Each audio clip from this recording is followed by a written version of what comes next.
Romanos capítulo 8.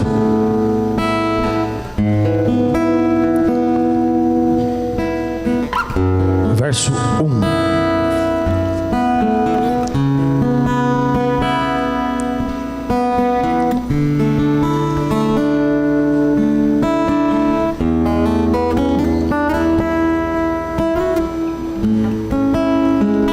Quem achou diz amém. Romanos capítulo 8, verso 1 diz assim: agora, pois, já nenhuma, repete comigo, nenhuma, mais uma vez, agora, pois, já nenhuma condenação há para aqueles que estão em Cristo Jesus. Pode se assentar.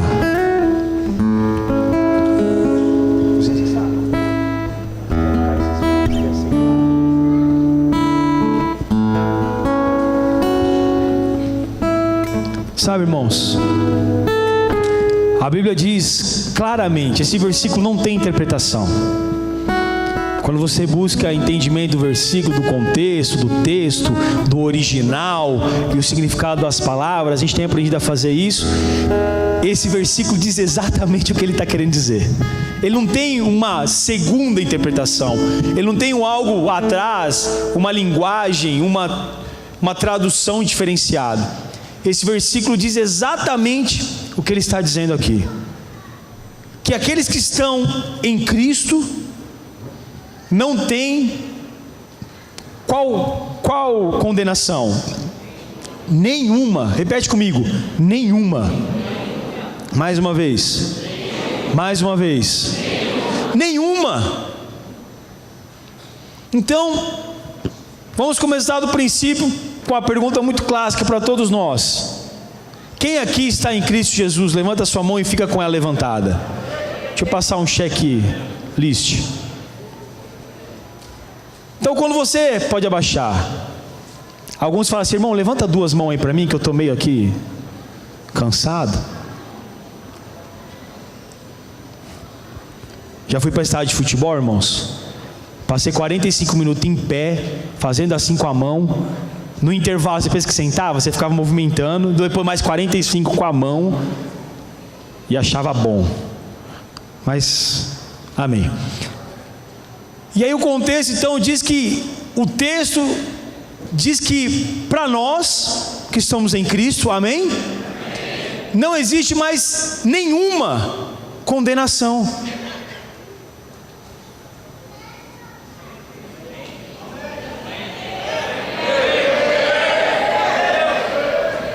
Aleluia. Um pouquinho de incentivo, mas foi.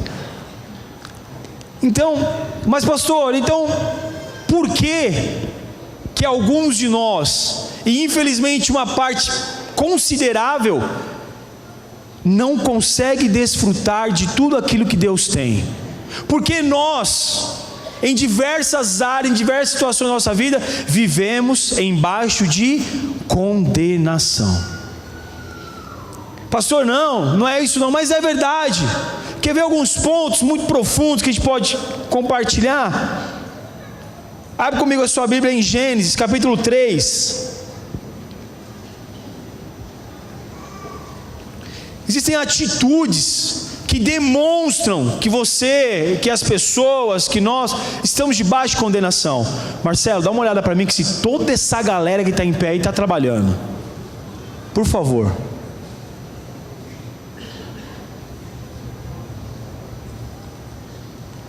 Olha o que diz lá em Gênesis capítulo 3.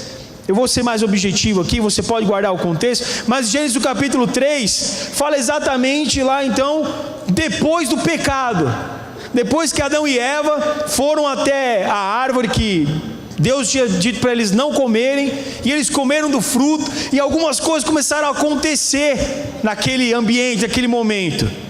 E aí, primeiro ponto que eu quero colocar para você, o que demonstra, qual a atitude que demonstramos então, que demonstra que nós estamos debaixo de condenação?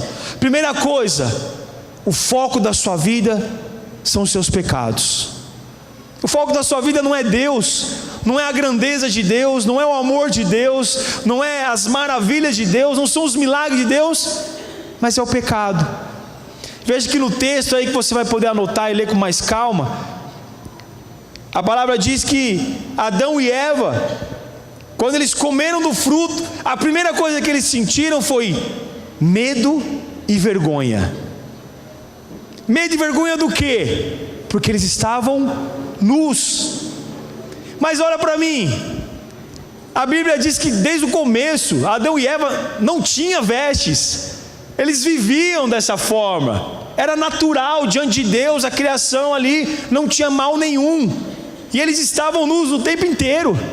Mas naquele momento, eles mudaram o ênfase da preocupação do coração deles. Antes do pecado, eles desfrutavam, andavam, conversavam com Deus, tinham um relacionamento íntimo com Deus no jardim, mas aí o pecado trouxe um foco. Agora eles tinham vergonha e medo, porque eles estavam nus, e o pecado veio para acusar, e eles esqueceram a grandeza de Deus, eles esqueceram que Deus falou para eles: dá uma olhada em tudo isso que tem aqui, toda essa criação, todo esse jardim, todas essas árvores, tudo que tem aqui, dá uma olhada, você pode desfrutar de tudo, só aquela ali naquele cantinho ali, não, aquela lá não. E eles esqueceram naquele momento que Deus tinha disposto para eles o tudo, e vivia com eles, e se relacionava com eles, mas naquele momento o pecado era maior, e eles trouxeram sobre si condenação. E depois, qual que é o segundo ponto? É o pior da nossa vida. O pior ponto é o segundo, porque a Bíblia diz no contexto que Adão e Eva quiseram dar um jeito no pecado. Eles cozeram folhas ali, arrumaram, vamos fazer uma saia aqui, um tapa ali, um negócio tal, e eles tentaram resolver o problema do pecado. Eles mesmos tentaram resolver o problema do pecado. E quando você tenta resolver o problema das suas dificuldades, os seus pecados, as suas falhas, com o seu próprio braço, você está trazendo sobre si condenação. Naquele tempo, naquele contexto ali ainda, depois dessa questão, até aquele momento não havia necessidade, agora existiria uma nova necessidade, para ver então a questão do arrependimento dos pecados. Teria que acontecer um derramamento de sangue. E nós sabemos o contexto, que logo à frente acontece derramamento de sangue, e as coisas mudam do foco daquilo que Deus tinha. Mas eu quero frisar aqui na questão da condenação. Adão e Eva, de instantes, como desfrutar de tudo que era bom e do melhor, literalmente, em poucos instantes eles agora viviam debaixo de uma condenação que eles mesmos atraíram para eles, e agora estavam tentando resolver essa questão no próprio braço. E aí a primeira parte que eles fizeram, tentaram tampar o pecado, tentaram cobrir o pecado. Vamos dar um jeito aqui, porque eu estou com vergonha, eu estou com medo, eu não quero aparecer. E Adão fala com Deus, e Deus fala: mas quem que te mostrou que você está nu? Quem que te falou? Na verdade Deus estava dizendo assim: Adão, por que você está se condenando? E por que você está tentando resolver as coisas do seu jeito? E Adão pegou ali e Eva tentaram se tampar de alguma forma, mas eles não conseguiram, e a condenação foi muito mais forte sobre eles, porque qual foi a saída? Eles se esconderam de Deus. A condenação era tão forte, tão grave, tão profunda, que eles não tinham mais nem disposição, nem sentimento, nem vontade, nem vergonha na cara de estar diante de Deus. E a Bíblia diz que eles se esconderam. Veja que o contexto em si, em todo o tempo, é a questão da condenação. E quando o homem se esconde, Deus pergunta para ele: onde você está? Se eu não me engano, versículo 9 e 10, chamou o Senhor Deus ao homem e perguntou: onde estás? E ele respondeu: ouvi a tua voz no jardim, e porque estava nu, tive medo e me escondi. Eu queria que você começasse a pensar na sua vida agora. Na sua vida, sobre essa questão de condenação. Muitos ainda não conseguiram avançar naquilo que Deus tem, desfrutar do que Deus tem, viver o que Deus tem, porque estão debaixo de condenação. Quando ouvem a voz de Deus, logo se esconde. Quando sentem a presença de Deus, se sentem indignos de estar ali. Eu não posso estar diante de Deus. Esse mover de adoração neste momento, essa noite, eu sou muito pecador para abrir o meu lábio. Eu não posso fazer isso. É melhor ficar aqui quietinho, calado. Mas na verdade, quando você não consegue adorar, quando você não consegue orar, quando você não consegue ler, quando você não consegue se prostrar, quando você não consegue ser fiel a Deus, é porque existe algum ponto dentro da sua vida que está debaixo de condenação. Porque algum ponto dentro de você, se você fizer, vai demonstrar quem você é. E o seu maior medo é demonstrar verdadeiramente quais são os seus pecados, as suas falhas.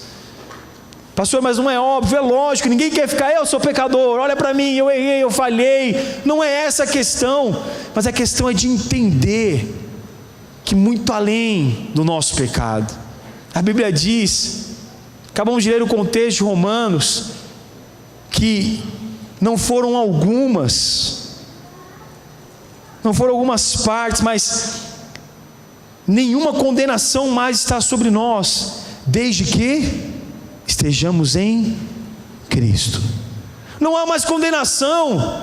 Trazendo agora para o ápice da nossa vida cristã, para que toda a condenação sobre você fosse paga.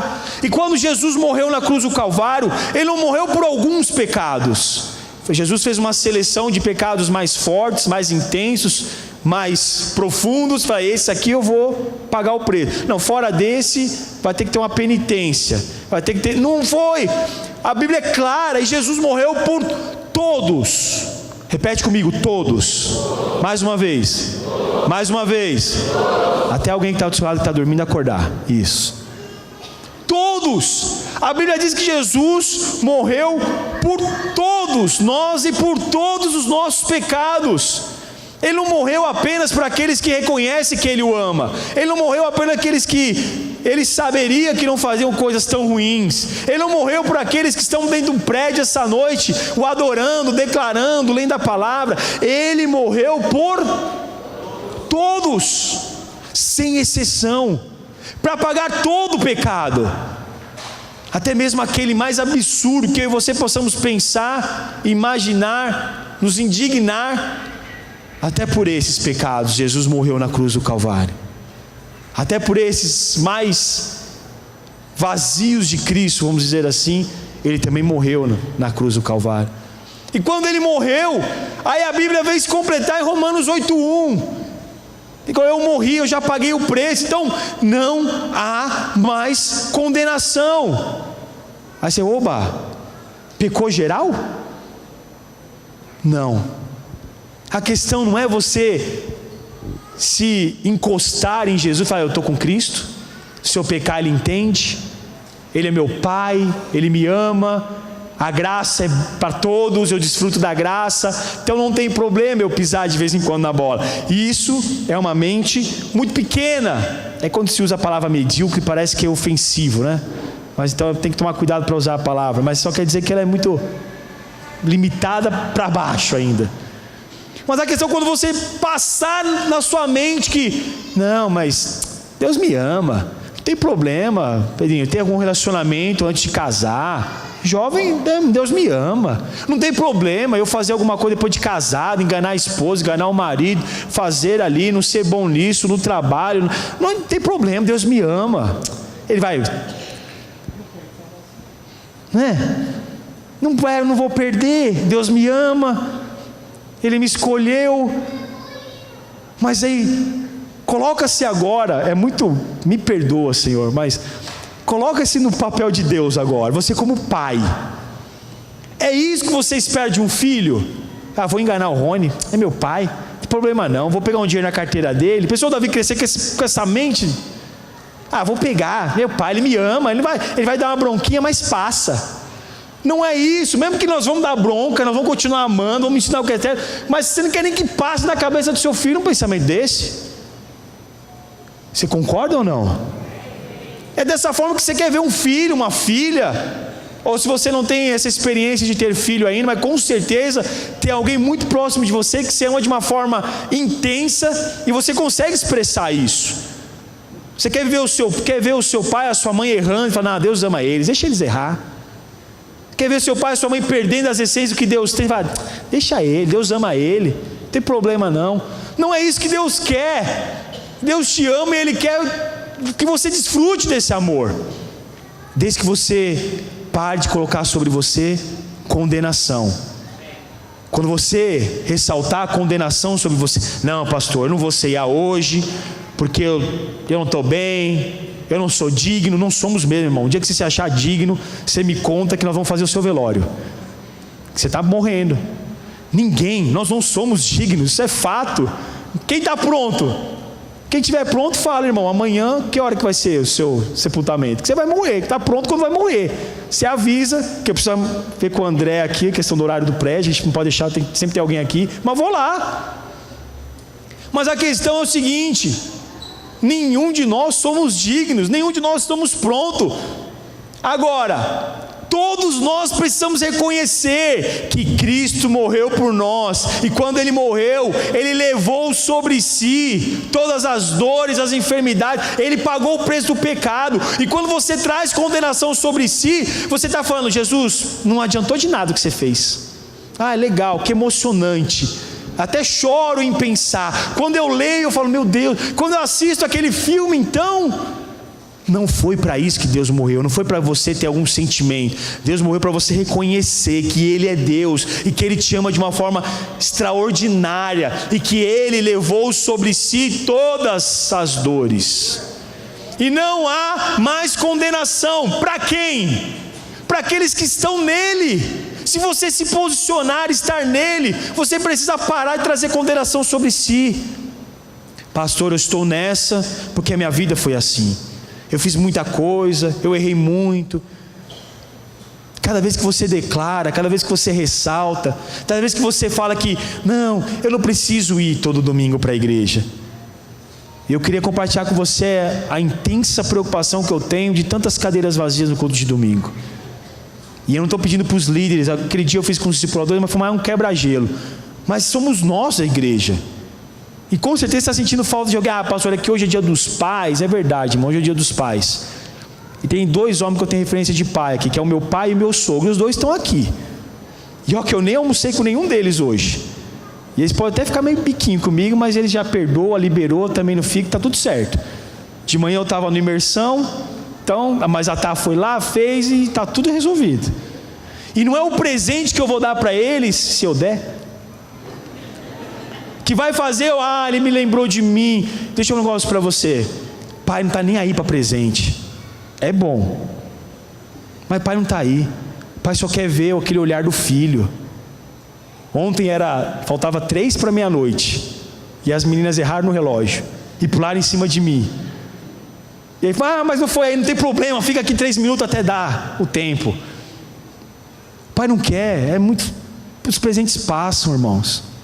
As roupas vão passando. Para mim e para o Rony vai ficando apertada, né? Vão desgastando.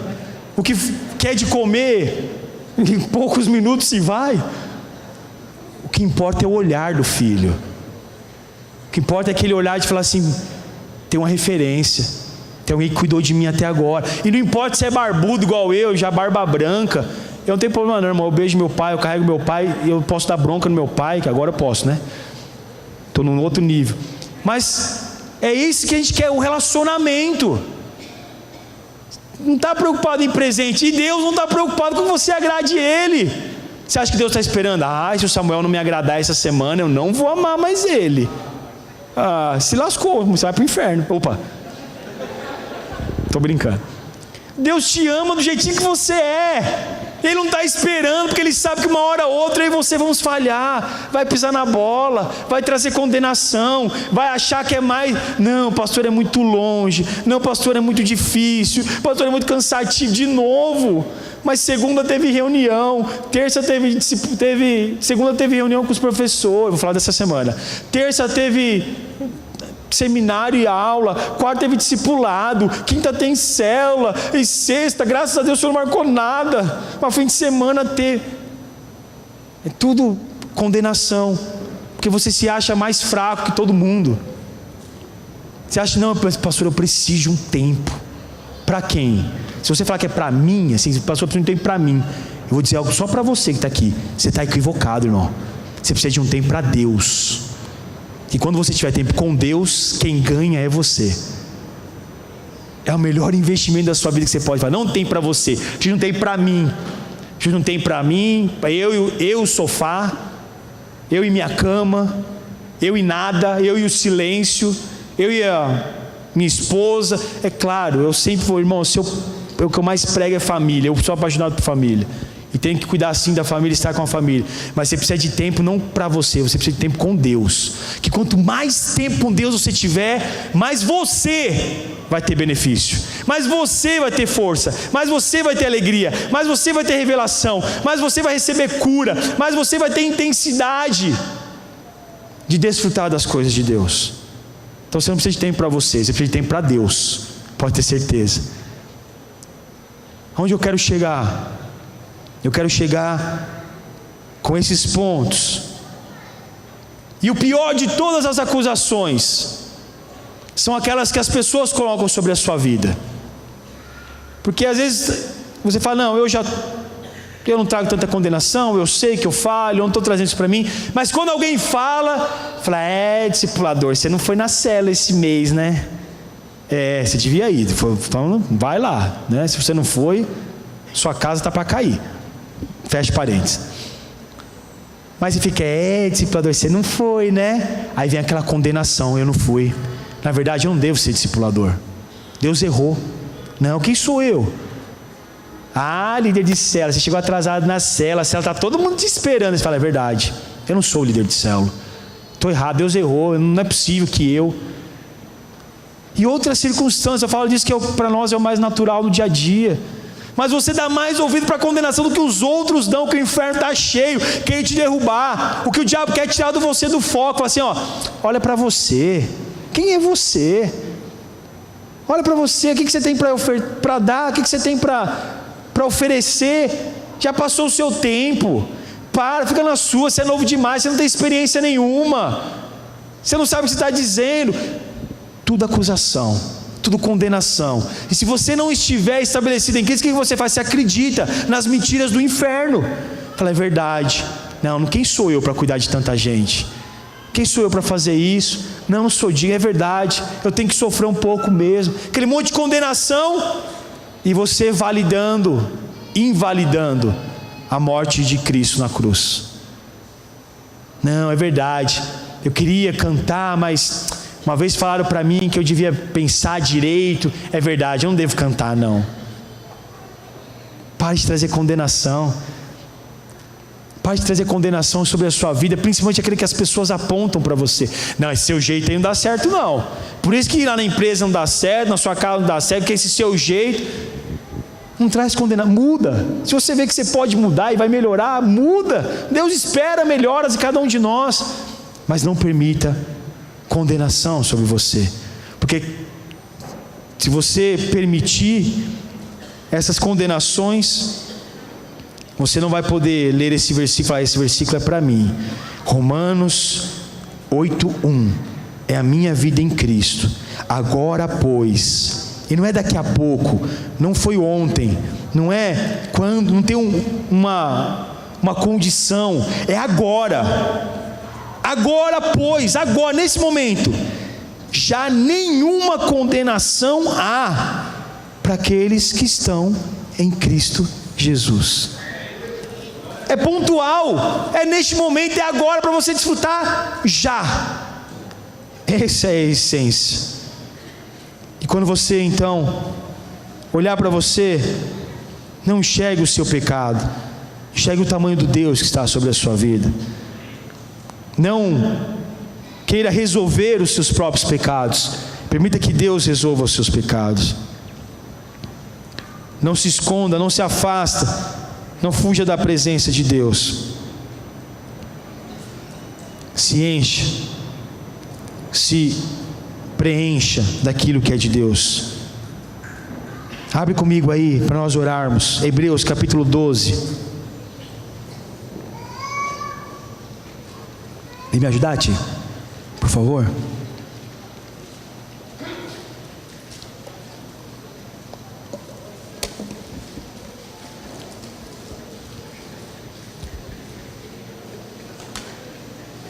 Hebreus capítulo 12, verso 1 e 2.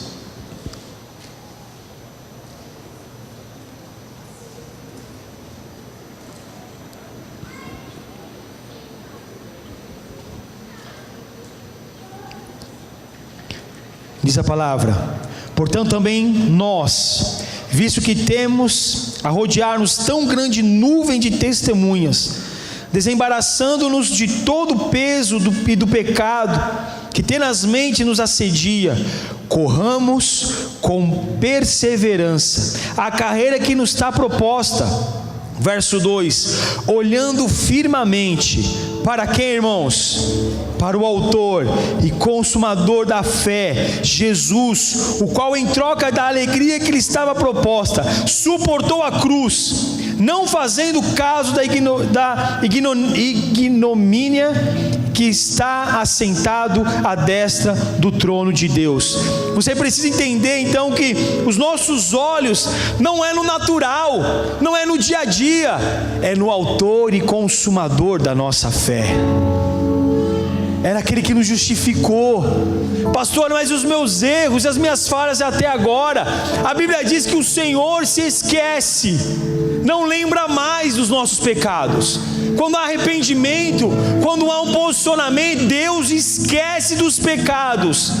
Agora me diz, quão nós somos então diferentes ou maiores que Deus para ficar trazendo a lembrança do pecado? Não, mas eu sou o pecador, pastor, eu sou o pecador. E Deus fala: filho, eu já esqueci, eu já perdoei, eu não me lembro. A Bíblia diz que Deus não se recorda mais dos seus pecados que foram colocados diante dele. E você esquece do autor e consumador da sua fé, Cristo, o Jesus, o Senhor, o Salvador. Eu quero orar por você nessa noite. Eu quero orar para que o seu coração seja fortalecido neste momento. Sabe, irmãos, o segredo de vencer o pecado, de toda a condenação, é ter uma vida cheia do Espírito Santo. Diante de circunstâncias de pecado, experimentar fluir no Espírito, se encher de vida. Se você pastor, nunca mais eu vou pecar, eu preciso só tomar. É claro que não, irmão. O diabo está tentando roubar, matar e destruir. A nossa vida aqui é uma vida que o Senhor está nos moldando, nos permitindo nos aperfeiçoar. Nós estamos na carreira de transformação, para que se complete o alvo de Deus em nossas vidas. Mas o que você precisa fazer? Fortalecer o seu espírito, buscar. Irmãos, ninguém peca porque não sabia. Não existe. Não, pastor, eu fui enganado. No nível de maturidade que eu e você temos diante de Deus, ninguém mais é enganado. Quando você comete alguma falha, quando nós tropeçamos em algo, é consciente, é sabendo que foi feito errado. Talvez não seja aquele pecado gigantesco, mas é uma falha que está marcando você. E como fazer então, pastor? A Bíblia diz, você precisa se encher do Espírito. Diante de circunstâncias difíceis, experimentar do fluir do Espírito, se encher de vida. Assim você vai conseguir se livrar de toda condenação. Agora, a maior característica de quem não está mais sob condenação é a alegria. E eu estou aqui num lugar privilegiado, irmãos. Eu olho para todos, eu consigo enxergar literalmente cada um de vocês. Cada um. E nos momentos mais descontraídos que Deus nos permite, e alguns eu não vejo nunca um sorriso. Pastor, eu sou assim, meio fechado, meio sério. Não estou falando de ser sério, de ser íntegro. Estou falando de desfrutar da alegria de Deus. Porque não importa o que acontece com você, se você está em Deus, você sabe que tem um resultado quando você está em Deus. Quando você está em Deus, tem uma vitória garantida, tem uma saída. Tem um ditado que diz que há jeito para tudo, menos para a morte. Esse não está totalmente certo, não. Há jeito para tudo, inclusive para a morte. Jesus Cristo é a questão que pode resolver a morte. Ele pode. Ele muda o término por eternidade. Ele pode todas as coisas. Agora, qual é o ministério que você está? É a alegria do Senhor? E não está debaixo de condenação? Ou algumas coisas sobre a sua vida ainda te condena? Sabe qual é a maior condenação, infelizmente, do crente? Justiça própria. Não, pastor, eu sou assim porque... Quando eu falo porquê, não, mas você tem que ver que olha o tempo de investimento e o que eu fiz e o que eu procurei. Não é por minha culpa, foi o que aconteceu. Justiça própria. Pastor, mas não é a razão, não é quando você... Não, razão é diferente de justiça própria. Quando você tem razão diante de uma circunstância, e se você tem luz, como a Bíblia diz, que nós somos sal da terra e luz do mundo, e nós aprendemos que quem tem mais luz cede primeiro. Quando você tem luz, você pode até ter razão, mas de alguma forma você vai arrumar as coisas. Você vai chegar e falar assim: ó, não é minha culpa, eu estou na razão, mas eu sou representação de Cristo, eu sou filho amado, Deus me ama, eu sou imagem e semelhança de Deus. Então quer saber? Vamos arrumar esse negócio aqui, eu vou ceder primeiro. Não fui eu, mas eu tenho a razão, eu não vou ceder. Ele que tem que vir falar comigo, Ele que está fazendo, Ele que armou, ela que fez. Ter razão não é ser o dono da situação. Você precisa ter luz. E quem tem mais luz, Cristo, cede primeiro. Feche seus olhos, eu quero orar com você agora. Como é que está a sua vida diante de tantas circunstâncias? Há muita condenação sobre você? E eu quero deixar claro que nenhuma dessas condenações ela é feita por Deus. Não é Deus que traz condenação sobre a sua vida. Não é Deus. Deus não se gloria nisso. Deus não se alegra nisso. A condenação é você mesmo que tem semeado sobre a sua vida. Talvez você parou de amar a sua esposa porque há algumas condenações sobre você e você decidiu agora deixar de lado. Mas hoje nós estávamos lá na imersão, continua com seus olhos fechados, e o pastor César estava falando sobre intensidade, né? E ele foi numa raiz muito profunda de fazer um comparativo da intensidade do amor com Deus, daquilo que ele tinha para com a esposa dele, em um ponto que ele enxergou que ele precisava fazer algo para voltar a ter a intensidade. Sabe, talvez que para você parar ou mudar o rumo da sua vida nessa questão de condenação sobre as suas atitudes, os seus atos, você precisa voltar lá atrás. Eu estou falando de regressão é do inferno, mas eu estou falando de sentir o que você sentia, o que te fazia sorrir.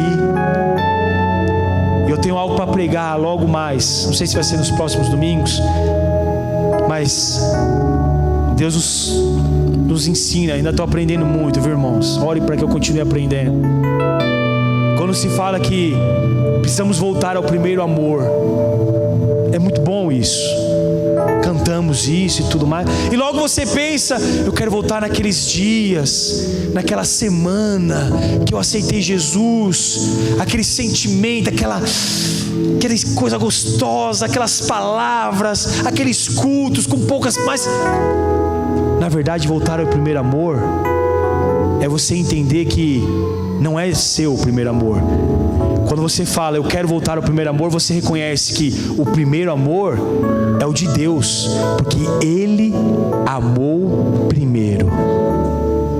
O primeiro amor não é meu e seu para com Deus. O primeiro amor é o de Deus para mim e para com você. Então, quando você quiser voltar ao primeiro amor, volte. De que forma, pastor? Reconheça que primeiro de tudo Ele te amou. Aí você vai voltar para esse primeiro amor. Quando você entender lá no profundo, desse jeitinho que você é, daquilo que você faz, daquilo que você tem, e principalmente onde você pode chegar, você lembrar: Deus me amou. E Ele me amou de uma maneira incomparável, que Ele não deu qualquer pessoa, Ele não deu qualquer sacrifício, não foi um animal. Deus deu o seu próprio Filho amado, em que Ele tinha muito prazer, muita alegria. Esse é voltar ao primeiro amor. Para voltar ao primeiro amor, reconheça que Deus te amou primeiro, e pare de trazer sobre si as condenações que Cristo levou sobre Ele. Queria que você orasse ao Senhor agora. Queria chamar o grupo de louvor aqui para nós adorarmos a Deus.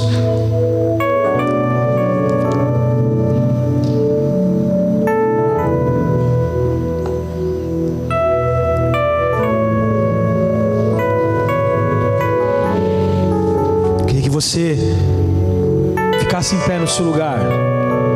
Eu creio que todos aqui possam, talvez uma criança no colo possa te impedir, mas se você tem condições físicas, fique em pé. E que você não faça outra coisa agora. Não faça. Pastor, o que eu preciso fazer? Você precisa reconhecer que aqueles que estão em Cristo Jesus não tem mais condenação. Não tem. A Bíblia é clara. Pastor, e os meus erros e as minhas falhas estão cravados lá na cruz do Calvário. Muitos não desfrutam daquilo que Deus tem, porque trazem sobre si condenação. Está emperrada a situação na sua família, porque você está trazendo condenação que Cristo levou sobre Ele mesmo na cruz. Está emperrada a tua vida financeira, porque você se condena de não conseguir pagar os dízimos atrasados, porque você ainda acha que Deus é um patrão muito rigoroso e está esperando você pagar a dívida que você tem com Ele. Deixa eu te dizer, se nós pararmos para pensar o tamanho da dívida que temos com Deus, mas você pode fazer o conta que você quiser, você nunca vai chegar no número, porque Ele deu a vida, o próprio sangue por mim e por você. Não tem como pagar essa dívida. E Deus é Pai, Pai que ama. Para de trazer condenação. Seja fiel, simples. Você tem medo. A Bíblia diz, qual que era o sentimento de Adão e Eva?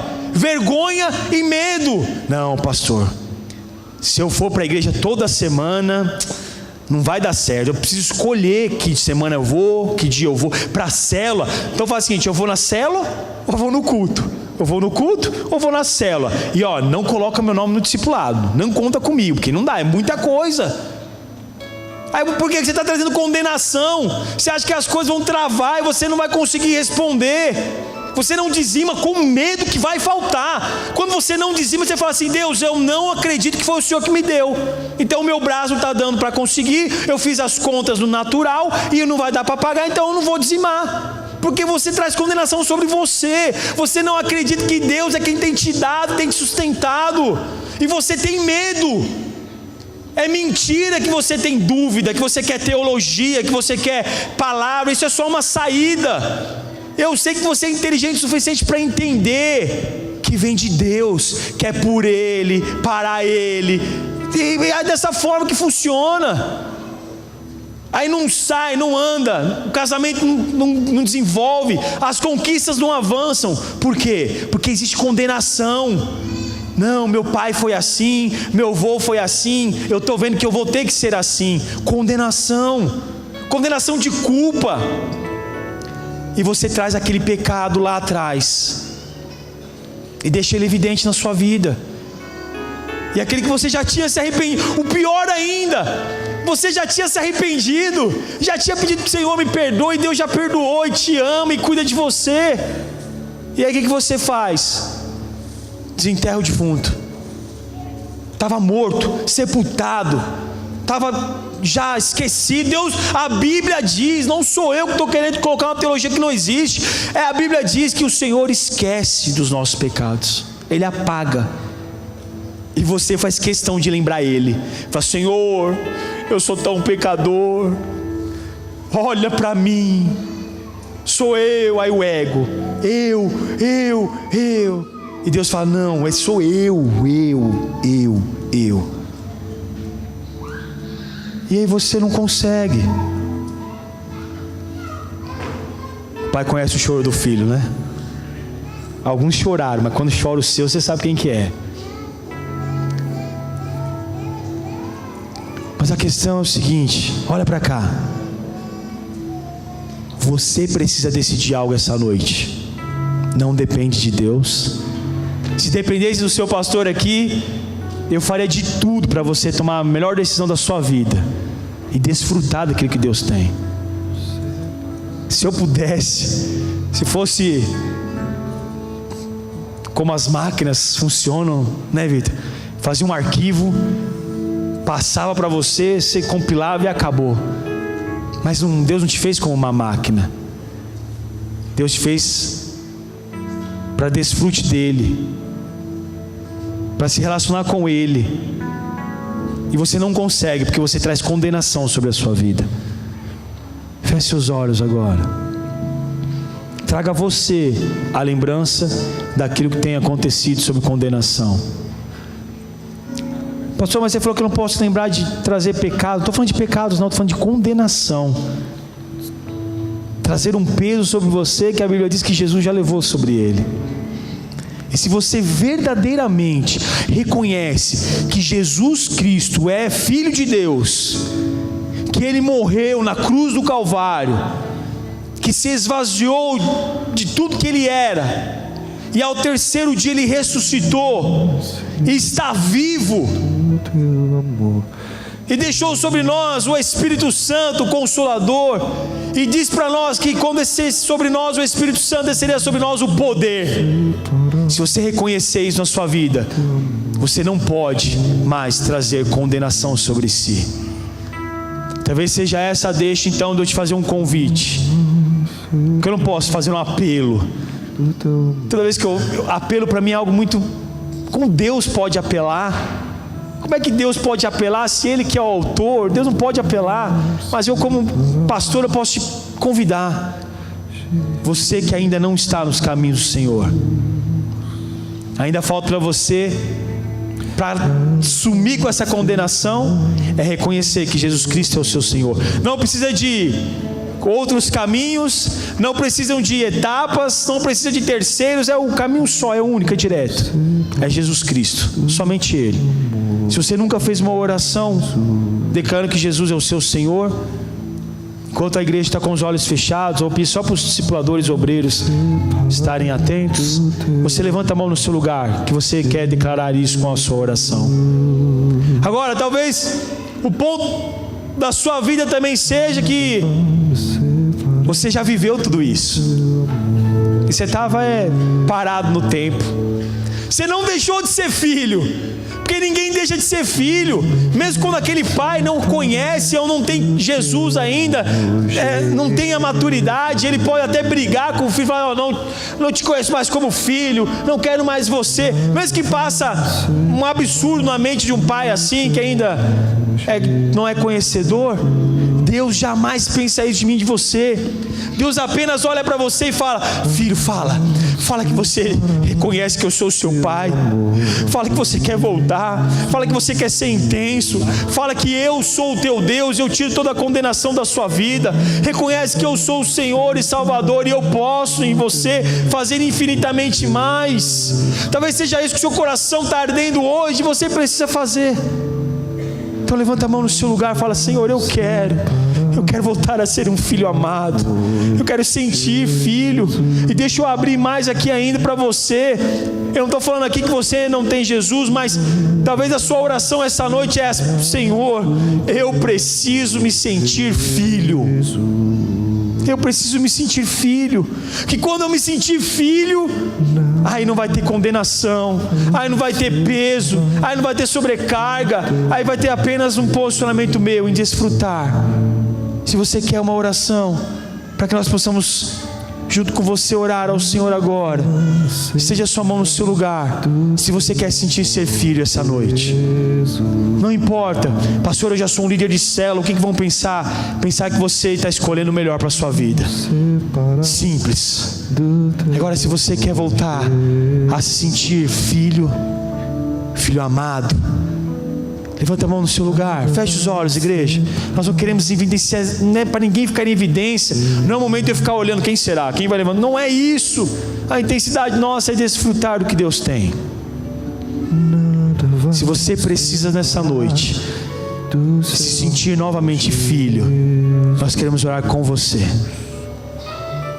E Deus me fala claramente: você entrou por essas portas essa noite, e o último sentimento que tinha no seu coração era se sentir ser filho. Você não sente filho.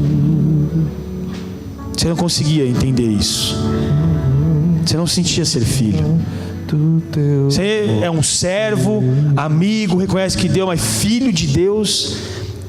Você não conseguia expressar isso. Eu tenho claramente no meu coração, e Deus me mostra até alguns dos irmãos, mas eu não vou além. É a parte sua com Deus, não é minha. A minha parte eu estou fazendo aqui, buscando fazer como melhor do que Deus tem para nós. Você precisa se sentir filho. Você precisa se sentir filho. Nós vamos adorar a Deus com louvor. Enquanto nós adoramos a Deus, você continua com seus olhos fechados, porque Deus está trabalhando muitas coisas em você. E se durante o louvor você quiser que nós oramos com você, você faz um sinal com a sua mão. Preciso que os discipuladores e os obreiros estejam andando por aqui. Andando, vai orando, vai liberando. E quando você vê alguma pessoa levantando a sua mão, vai orar com ela.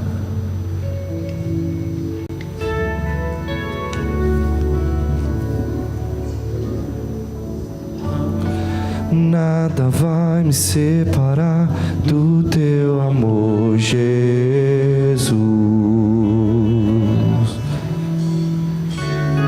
Nada vai me separar do teu amor, Jesus.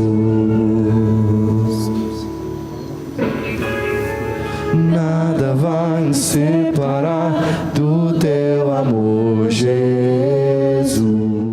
Por alguns instantes, olhar para da direita e da esquerda e falar: ó, nada pode separar do amor de Deus. Mas seja sincero, não seja só, não só repita, não. Olha no profundo olho e fala: nada pode te separar do amor de Deus. Nada, nada, nada, nada, nada, nada pode te separar do amor de Deus.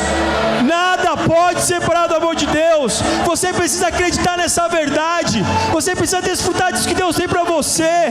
Porque enquanto você não acreditar, você não vai extravasar na presença de Deus. Guarda bem profundo teu coração. Se você quer uma marca de Deus na sua vida, marque isso: nada pode te afastar do amor de Deus. Nada, nem o maior dos pecados, nem dos maiores dos enganos, nem das maiores falhas, nada pode te afastar do amor de Deus. Deus te ama, Ele é bom, Ele quer te abençoar. Você pode dar um abraço a alguém que está perto de você, pelo menos uns dois, e fala isso para ele: nada pode te separar do amor de Deus. Fala.